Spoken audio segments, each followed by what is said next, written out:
I tore the drawer apart. Shirts, socks, old letters, everything landed on the floor. But the watch wasn't there. My husband's Rolex, the one he wore every day until the day he died. The last piece of him I could hold. "Where is it?" I asked, my voice already breaking. From the hallway, my son didn't even glance up from his phone.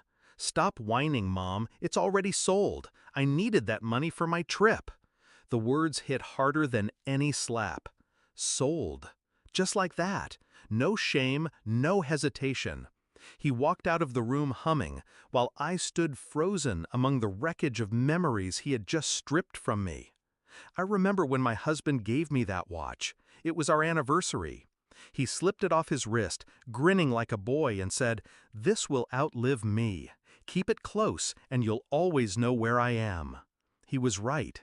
Every tick felt like his heartbeat. After he died, I would press it to my ear just to hear him again. It wasn't gold or diamonds that made it precious, it was him. And my son had tossed it away for a vacation. I didn't scream, I didn't scold. I picked up the phone. The pawn shop answered on the second ring. "Rolex, gold bezel, black face. Do you have it?" The man paused. "Yes, ma'am, it came in yesterday." Relief almost crushed me, until he added, "But you need to come here. There's something inside the watch you should see." Inside? My heart stopped. The shop smelled of metal and oil. The pawnbroker placed the watch gently on the counter, as if he already understood its weight in my life. He pointed to the back. We opened it to confirm authenticity.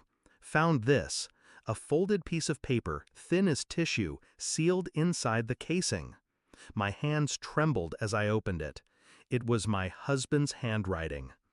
"If you're reading this, it means I'm gone. This watch isn't just a timepiece, it's a map.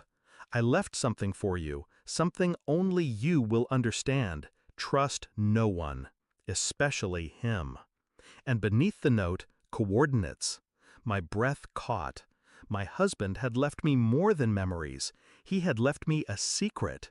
And the warning, especially him, burned into me. He had meant our son. I didn't run home. I didn't confront him. I played along, silent and steady, while he packed his bags for his trip with money he had stolen from my grief. But that night when he slept, I checked his laptop. And what I found gutted me. He hadn't just sold the watch. He had been bleeding me dry for months. Transfers, withdrawals, small enough not to notice at first, but together they carved a canyon through my savings. Trips, parties, debts, all funded by dismantling the life his father and I built. Betrayal tastes metallic, like blood in your mouth. I traced the coordinates. A safety deposit box under my husband's name. I went the next morning. Inside was a folder, documents. My husband had been smarter than either of us. He left everything, stocks, property titles, hidden accounts, not to our son, but to me. The will was ironclad, airtight. My husband must have known what our boy was becoming. I walked out of the bank with the folder pressed to my chest. I wasn't broken anymore. I was armed. That evening, when my son returned, I was waiting at the kitchen table. The Rolex lay between us. He smirked. "So you got it back? Congrats!" I slid the folder open. His smirk cracked when he saw the documents. "What's this?" "Your father's real will," I said quietly. "Everything belongs to me. The house, the accounts, every cent." He laughed, weak, high-pitched. "You're bluffing." I pushed the notarized stamp toward him. "Am I?" His face drained. Then I showed him the bank statements. The stolen money. "You thought you were clever," I said, "but every theft has a paper trail. Every cent you took is documented. That's embezzlement, fraud, theft." He stammered. You wouldn't? Report my own son?" I leaned closer. "Try me." His bravado shattered. For the first time, I saw fear in his eyes.